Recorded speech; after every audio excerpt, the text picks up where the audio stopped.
what we have is, as you can see, that we've got our foam all the way around. Can't go in here, but we've just got it in between the two pipes and then all the way around here to limit any air to escape through there. And then we've got our clamp on the top here with our ground strap, and the ground strap apparently is supposed to limit electrolysis because of the dissimilar metals, so then it won't corrode as quickly, I guess, is the idea behind that, because the body is all plastic, of course. So the only thing that you're grounding is the heater core. So apparently that's the idea there. And then we have our final clamp over here, which basically spaces these where we need them as we feed them through the firewall there. I'm going to wiggle this HVAC system back into place. You're going to line up your two pipes there, go through the firewall. We've got this one nut, that's a 10 mil, with our ground strap to the body on the inside. We want to rehook up our ducting. This ducting will go to the rear of the cab. So once we have got all of that in place, we got to go to the engine side of the firewall. As you're wiggling that in from the other side, what you're doing is you're lining up these studs here. We have 1, 2, 3, and 4, along with our two pipes. And this should come through fairly easily. We got that big space that it'll come through there. So now that we've got that, we'll have those same nuts to tighten on this side, which was 11 millimeter. Next, what we'll do is we're going to put in our bracket for the PCM, and then we can put our water jug back on, and we could hook up our hoses there. I'm going to leave these wrapped up and covered, and then take it to a shop where they can charge the AC again. The PCM is installed here, so basically this bracket, there's a little pocket that it slips into on that side there, and then over here you're going to have these two bolts, 1, 2. Those are 10 mil. So you bolt that down, and then the PCM is bolted to that bracket, and we've plugged our 3 plugs in there. We've hooked up the hoses for the heater core, and while I was at it, what I did was I installed a circulating heater down there as well. Quick and dirty on that one is we've got, this is the line that comes down, and it feeds into the circulating heater right there.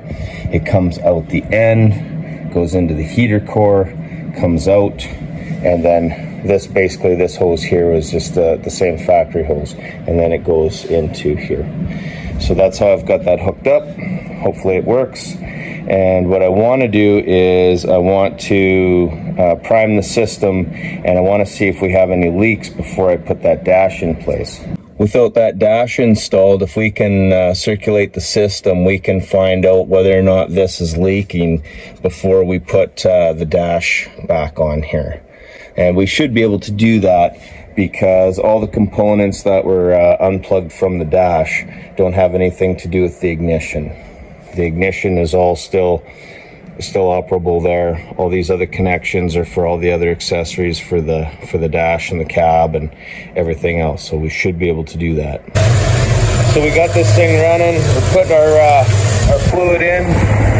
We want to look down in there. We want all the bubbles to come out of there, get all that air out of the system. And what we're doing is we're looking for any kind of leaks before we proceed. So we've got our connections there. We've got our connections here. We've got our circulating heater down there. Everything looks good. And this was the spot that we were concerned with.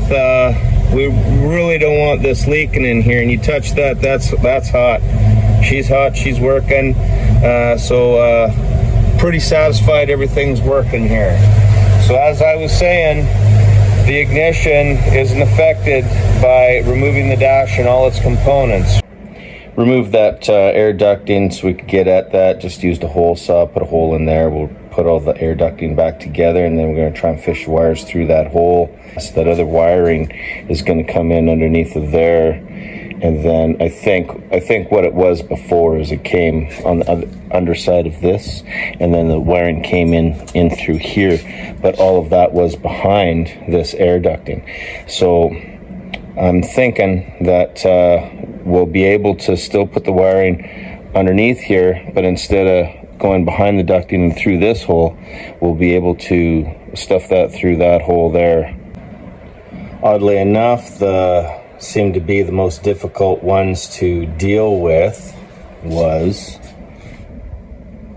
that one right there, because it goes in underneath of there. So I had to pull it out and then kind of put it in beside so that I could plug that in, because on the wiring harness it is connected to the one that goes to the tweeter here. There's that hole that I drilled in there to bring that in, and at this stage it just makes it. But once you push the dash in closer to the windshield, you'll have lots more wire and clearance and everything like that. So in the back side, we have, this is just laying here right now, and when we put this dash in place, this gets bolted onto the underside of the dash, which would be the top of the glove box portion there.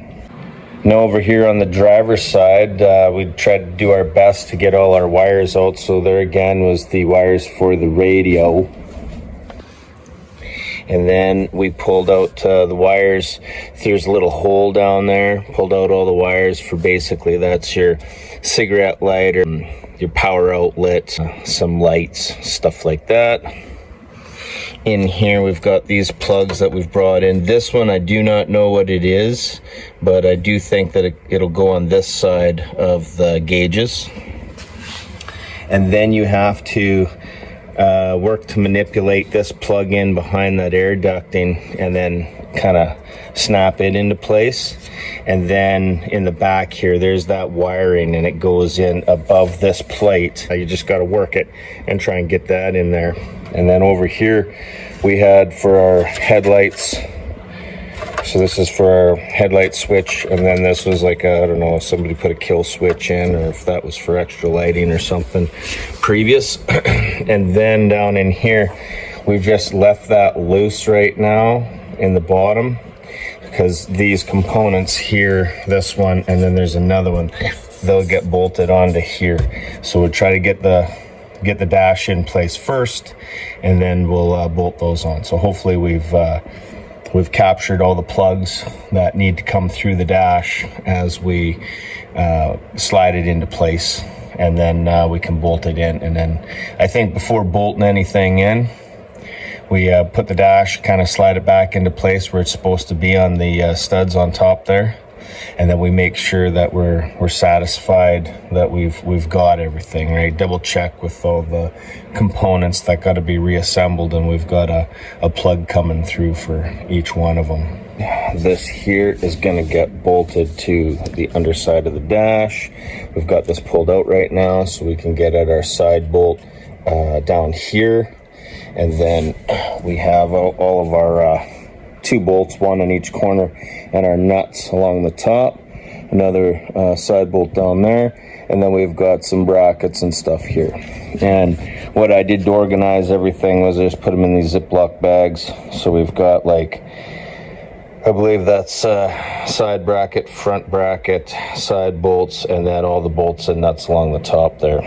One thing is down here with this wiring, probably going to have to take that screw out, and when we bolt this wiring up to the bottom of the dash in there, and we put those wires where they're supposed to go, we'll put these wires back in behind this kick panel nice, and then we'll put our paneling down there by the fuse box.